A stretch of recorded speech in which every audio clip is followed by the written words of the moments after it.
Bismillahirrahmanirrahim. Assalamualaikum warahmatullahi wabarakatuh. Alhamdulillah wassalatu wassalamu ala Rasulillah Sayyidina Muhammadin wa ala alihi wa ashabihi. Sahabat beriman dimanapun anda berada, segala puji bagi Allah atas segala nikmat yang Allah berikan kepada kita semua. Salawat serta salam senantiasa kita haturkan kepada junjungan kita yang mulia baginda Rasulullah sallallahu alaihi wasallam. Allahumma salli ala Sayyidina Muhammad wa ala alihi wa ashabihi. Sahabat beriman, insyaallah pada video kali ini kita akan membahas tentang rukun-rukun mandi wajib atau mandi besar. Nah, kita akan mulai, silahkan perhatikan di layar. Nah, sebagaimana diketahui bahwa ada dua hadas yang biasa terjadi pada diri setiap orang. Ada dua hadas yang biasa terjadi pada diri setiap orang. Ya, di mana masing-masing dari dua hadas tersebut dapat disucikan dengan cara yang berbeda. Dapat disucikan dengan cara yang berbeda. Yang pertama ada yang disebut dengan hadas kecil. Ya, hadas kecil yang tersebut diakibatkan terjadinya hal-hal yang membatalkan wudu. Ya, dan dapat disucikan dengan cara berwudu. Ya, jadi hadas kecil itu ya adalah diakibatkan terjadinya hal-hal yang membatalkan wudu, dan cara mensucikannya itu sendiri yaitu dengan cara berwudu. Kemudian yang kedua ada yang disebut dengan hadas besar. Ya, hadas besar ini diakibatkan karena keluarnya sperma misalnya, bersetubuh, haid, nifas dan melahirkan, dan cara mensucikannya adalah dengan cara mandi janabah, mandi karena haid, mandi karena nifas, atau yang kesemuanya lebih dikenal dengan sebutan mandi besar atau mandi wajib. Ya, sebagai ibadah tentunya dalam melakukan mandi besar ada kefarduan atau rukun tertentu yang mesti kita penuhi. Ya, ada rukun atau kefarduan tertentu yang mesti kita penuhi. Tidak terpenuhinya rukun tersebut secara sempurna menjadikan aktivitas mandi besar yang dilakukan tidak sah, ya, dan orangnya masih dianggap berhadas sehingga dilarang melakukan beberapa aktivitas tertentu. Nah, adapun fardu-fardunya mandi itu hanya ada dua sebenarnya, ya. Silahkan perhatikan di sini. Jadi fardu-fardunya mandi itu tidak banyak, hanya ada dua. Ya, silahkan lihat di sini disebutkan furudul gusli, fardu-fardunya mandi ithnani, ada dua. Yang pertama an-niyatu inda ghusli awwali juz'in minal badan. Ya, an-niyatu inda ghusli awwali juz'in minal badani. Yang pertama adalah niat ketika pertama kali membasuh sebahagian badan. Ya, jadi niat yang dimaksud di sini adalah niat di dalam hati saat pertama kali membasuh bahagian dari badan kita. Kemudian yang kedua, isalul ma'i ila jami'il tahta sya'ri. Ya, meratakan air ke seluruh kulit dan juga apa yang ada di bawah rambut, dalam hal ini kulit kepala. Ya, jadi fardunya mandi itu ada dua. Yang pertama niat saat pertama kali membasuh anggota badan kita, dan yang kedua meratakan air atau sampainya air ke seluruh anggota badan kita atau seluruh kulit kita, atau apa yang ada di bawah rambut kita, ya, termasuk rambut itu juga semuanya harus terkena oleh air. Adapun penjelasannya adalah sebagai berikut. Ya, adapun penjelasan tentang rukun-rukun mandi wajib atau mandi besar adalah sebagai berikut. Yang pertama adalah niat. Niat mandi besar mesti dilakukan berbarengan dengan saat pertama kali kita menyiramkan air ke anggota badan. Ya, jadi sekali lagi, niat mandi besar itu mesti dilakukan berbarengan dengan saat pertama kali menyiramkan air ke anggota badan. Nah, anggota badan yang pertama kali disiram boleh bagian manapun, ya. Jadi anggota badan yang pertama kali disiram boleh bagian manapun, baik bagian atas dalam hal ini adalah kepala, bagian bawah dalam hal ini adalah kaki, atau bagian tengah atau perut. Ya, jadi kita bebas memulai dari mana saja siraman pertama itu. Ya, bila saat pertama kali menyiramkan air ke salah satu anggota badan tidak disertai dengan niat, maka anggota badan tersebut harus disiram kembali, mengingat siraman yang pertama tadi itu tidak dianggap masuk pada aktivitas mandi besar. Kenapa? Karena penyiramannya tidak disertai niat. Contoh, pada saat memulai mandi besar, Anda pertama kali menyiram bagian muka, namun tidak disertai dengan niat. Ya, jadi kita menyiram wajah atau muka kita tapi tidak disertai dengan niat.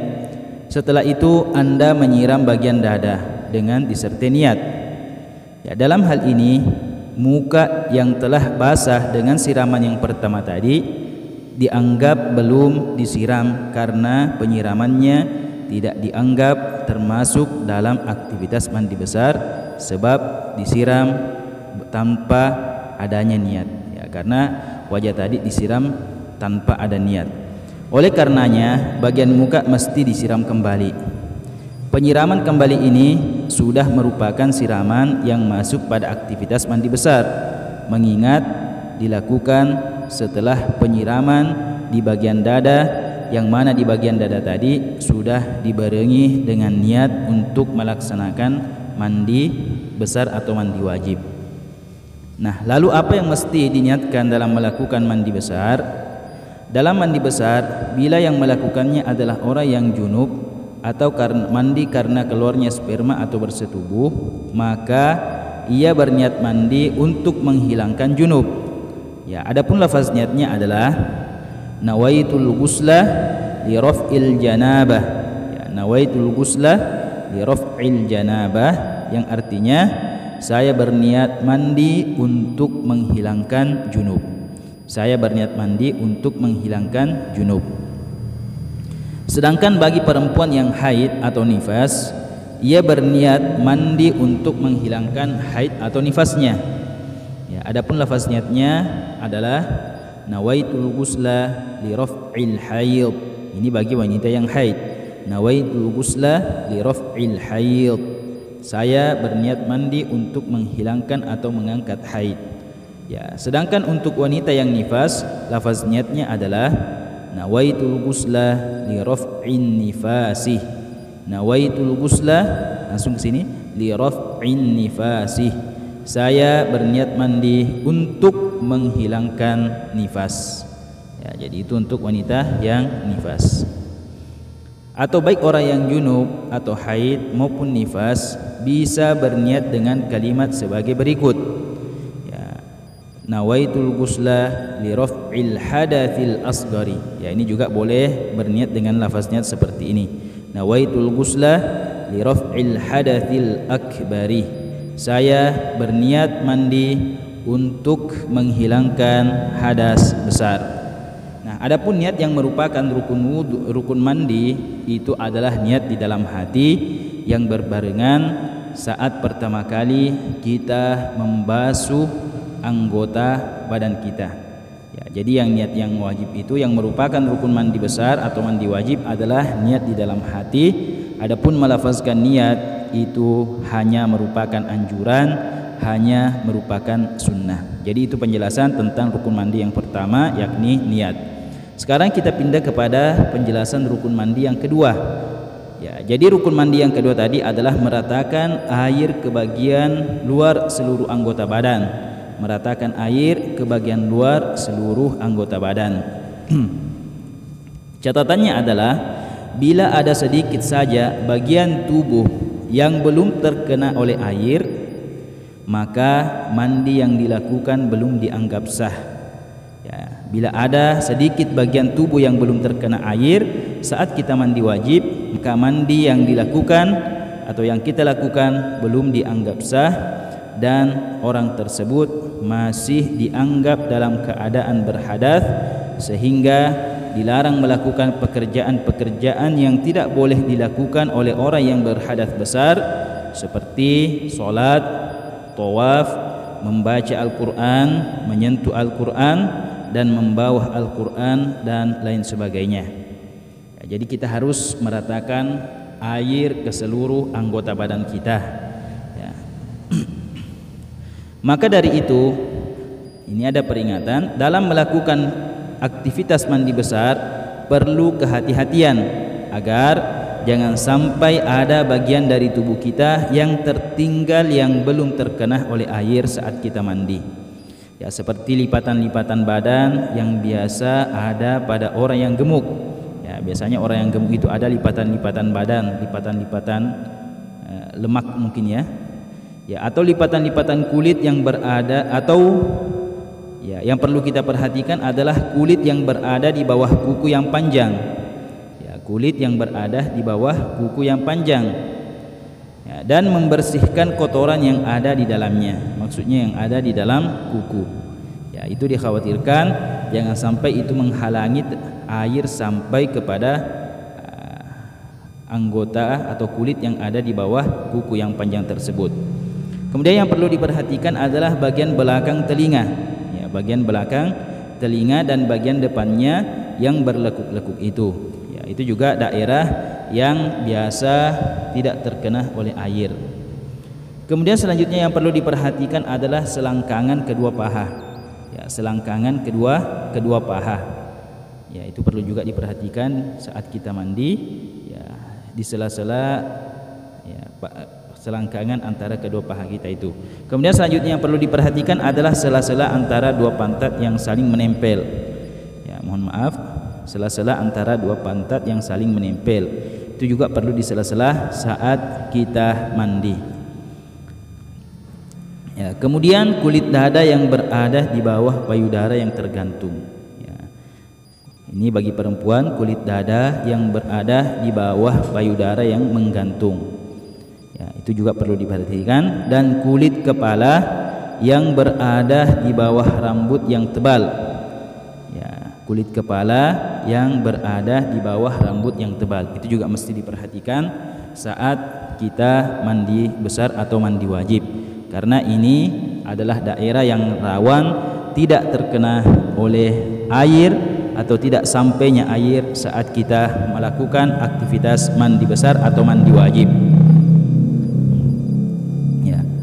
Bagian-bagian tubuh tadi yang mesti diperhatikan dengan baik ketika kita melakukan mandi besar agar jangan sampai tidak terkena air sedikit pun. Wallahu a'lam bis-shawab.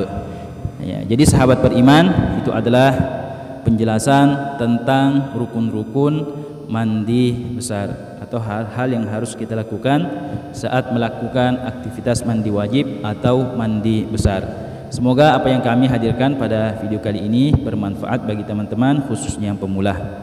Ya, jangan lupa support channel ini dengan cara like video ini. Ya, silahkan share sebanyak-banyaknya kepada yang lainnya agar lebih banyak lagi yang mengambil manfaat darinya. Dan bagi teman-teman yang baru bergabung bersama kami di channel ini, silahkan berlangganan dengan cara klik tombol subscribe, aktifkan lonceng notifikasinya untuk mendapatkan notifikasi video pelajaran terbaru dari channel ini. Lebih dan kurangnya kami mohon maaf. Wassalamualaikum warahmatullahi wabarakatuh.